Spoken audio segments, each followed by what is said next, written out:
So, after days of being bedbound, we're finally hitting the streets of Malaga and going shopping with Lollipop. But yeah, so it's pretty like well known that Zara in Spain is super cheap.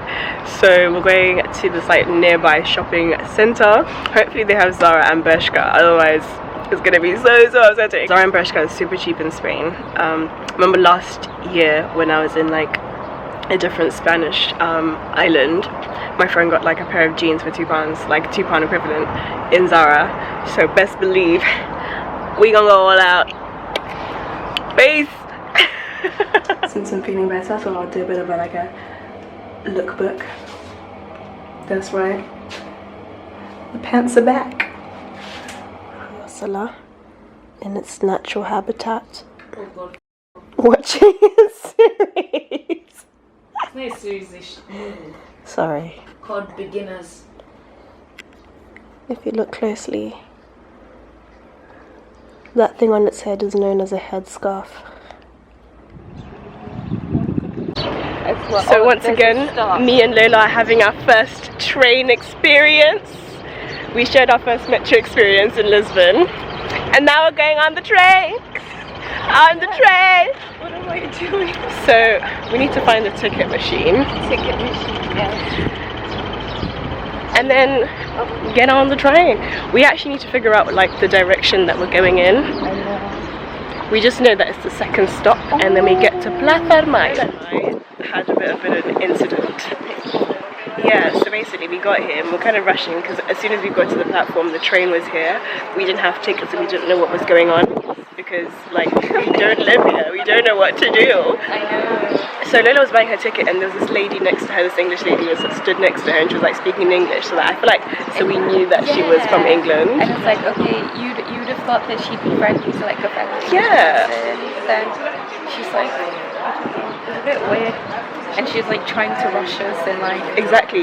then creeping up behind me and like kind of invading Too my close, private like space. too close. And then she gave us the wrong direction. Can you imagine? And ended up like sticking to something else. So we would have ended up in Fuengirola. Where's that? Where's Fuengirola? I want to go to Plaza Mayo. What's Fuengirola? Oh gosh. Bruh, this train was here, so you better rush, that's your train. Like, it wasn't our train. Rushed, exactly. You can get it if you rush to the other She just wanted side. us to like be like fast on the ticket machine so she could use There was it. a second one right beside it. Please. Please. Yes. Please. Help me out. Oh yeah, we're not bitter. We're over it now. We're gonna go to Zara to find cheap stuff, so we're kind of happy. I'm actually looking forward to it. Yeah, I was actually.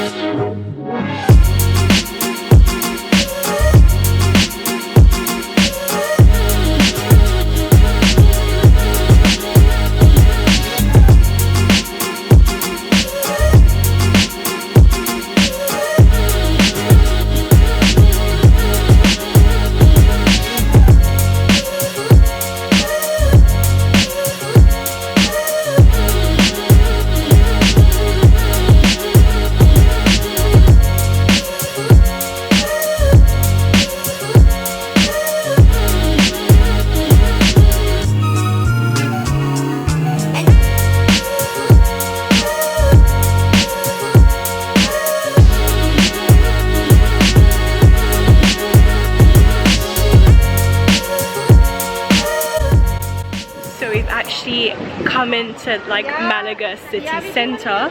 We kind of live like just not on the outskirts but in this town, like this old town called Torremolino. I don't know if you pronounce the S at the end, but it has an S at the end spelt like this. So we've kind of like taken a train to Malaga Central to have a look around. We've kind of just been stuck at home, partly my fault because I've not been feeling well. So this is like adventure day, discover this part of Spain and have a bit of fun.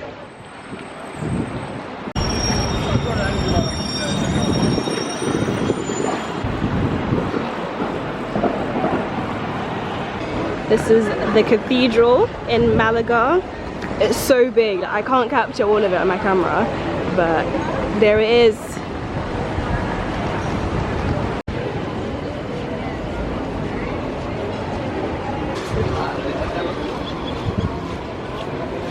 Some guy literally just whisked me off and was like, come try this Segway. So I was on a Segway. It was pretty cool. But you have to pay for it, so I had to get off because I'm running out of money and that makes me sad.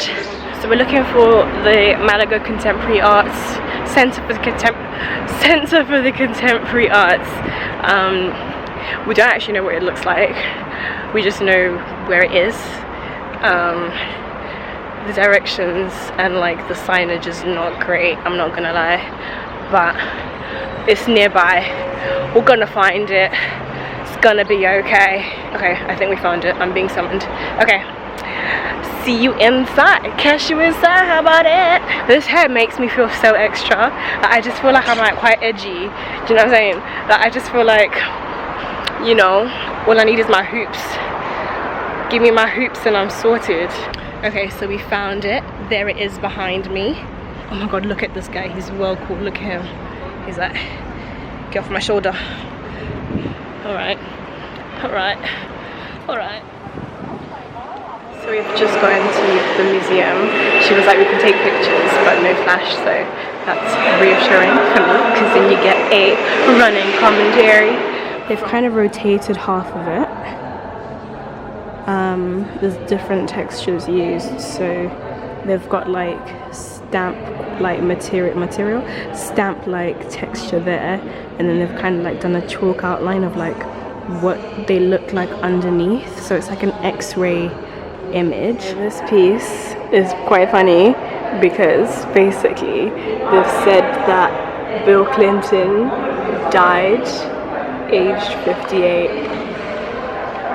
I'm pretty sure Bill Clinton is still very much alive, being scandalous wherever he is. But this piece says that he's dead. At the bottom it says he is survived by his wife, now a senator for New York, and their daughter Chelsea. That's insane that someone can make an entire art piece based on your fake death. Not very nice. This one just looks like bare, like, you know when you shower and then you like, there's hair in the drain. This looks like someone's collected all of that hair and just put it in frames. Yeah, that's what it looks like. A padlock bridge. I wish I had a lock right now so I could lock something up, keep it in Malaga, come back in 10 years to remember what I put down.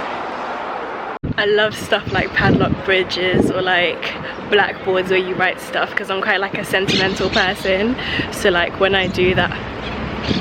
P.S. most of them are probably broken up by now. Lol. So today's our last full day in Spain. I decided to head out to the beach, kind of like clear my head a little because I've had a lot on my mind, and just relax and actually like sit on the beach. So I've got a few things with me. My Bible, my book, which I've been reading since last summer. I keep starting and stopping and starting and stopping, but like, you know, you start and stop so many times that I don't want to start again because I've read a lot of it already and I'll remember stuff. I've got my phone, which I wanted to leave, but I was like, I'm in a different country, like I should probably bring that with me. So yeah, it's crazy, like leaving Spain means leaving our holiday, and that means getting back to the real world. Getting back means getting back to securing a job, you know, hopefully graduating, God willing, all these things that I'd love to happen. So a lot of that plays on your mind sometimes, and although you're on holiday, like it's always at the back of your mind, and it's certainly been at the back of my mind. And like, I'm the kind of person that if something is bothering me, if I'm thinking about something, like my body language literally just does not do me any favors. Like I can't hide it. So yeah, I've been thinking about that, and like just uni in general, and like what an experience it's been. Like uni is not easy, I'm not gonna lie to you. Uni is such a challenge. Would I do it again? Probably. I think I would. I would. Yeah, it's been interesting. I think, you know, I tried to make the most out of uni. I tried to get involved in as much as I could. Sometimes that was too much. Sometimes it wasn't too much. And I think uni is one of those places where you can either go and you might be the person that literally goes from library to lectures and then to your room to revise kind of thing, and like that's what I was before I started uni. Like, I literally was at school, would study, go home, study, and then repeat kind of thing. And I was like, no, uni, I'm gonna make the most of it. I'm gonna get involved, do the most, grow as a person. I feel like I have grown as a person, and I don't want to say I've changed. I'm changing, because I feel like change is a constant process. I don't think anyone changes. I think you keep changing. It's not easy, you know. And like I salute people that, like, whether you focus strictly on the academic side, or whether you, like me, decided to take on extracurricular stuff and develop that side of your skill set. I salute you. I salute anyone that's made it to the end of uni, because it's not easy at all. Likewise, people that may not have made it to the end of uni, I admire that kind of bravery. You know, there've been times where I could be sat in my lecture and I'm like, this is not for me, like this course is just so difficult. I wasn't brave enough to stand up and walk out, and you know, that kind of bravery to like kind of face something when you know it's not for you, like that's something that if you can do that at uni, you can do that anywhere, because uni you pay money for, and you know, a lot of people stay in things that really aren't for them, and that applies to anything. So likewise, I salute that kind of bravery. Like, I respect that so much. I was just, yeah, that's kind of been on my mind really. I feel like a lot of people might be in a similar situation.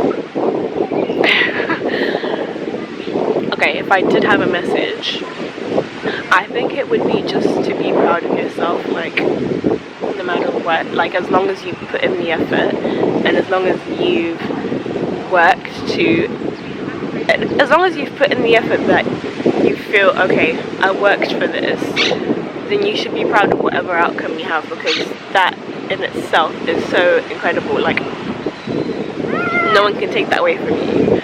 You know, there have been times where I didn't put in the work, and I didn't get the result, and I wasn't proud of that, because I know myself and I know my potential and I know like what I'm capable of achieving. So that's what I'm trying to say. Proud of yourself. You know, everything happens for a reason. So yeah. Anyway, enough about that. The views are gorgeous. This lighting is rough.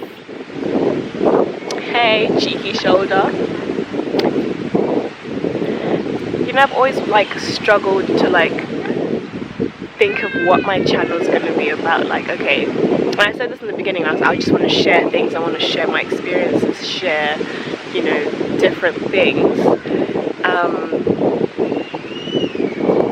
I think half of it is just me sharing with myself as well. And like, there have been times where like I sit, this is like, don't judge me, there have been times where like I sit in my room and I just watch like videos. My favorite video is the most likely to tag with like my friends, because that's literally us to the T. Like, we can sit there and like, you know, just goof around and just like have fun. And I feel like that's the one video that I've watched the most, and like watching that and like talking right now has kind of made me realize why I decided to vlog. Like, there's so many experiences that I have, and although yeah, I'm sharing them with the world, I feel like I'm kind of archiving them for, you know, a rainy day when I'm upset and, you know, I need something to laugh. Like, for example, if it's like a rainy day, I'm quite sad, I need something to laugh, I'll go onto my YouTube and watch my most likely to, because it cracks me up. Like, there's so much going on. Like, some people might watch it and be like, okay, and weird, and I'm there like busting up, like, this is the funniest stuff, like, this is gold, this is comedy. You guys have really helped me. Thank you.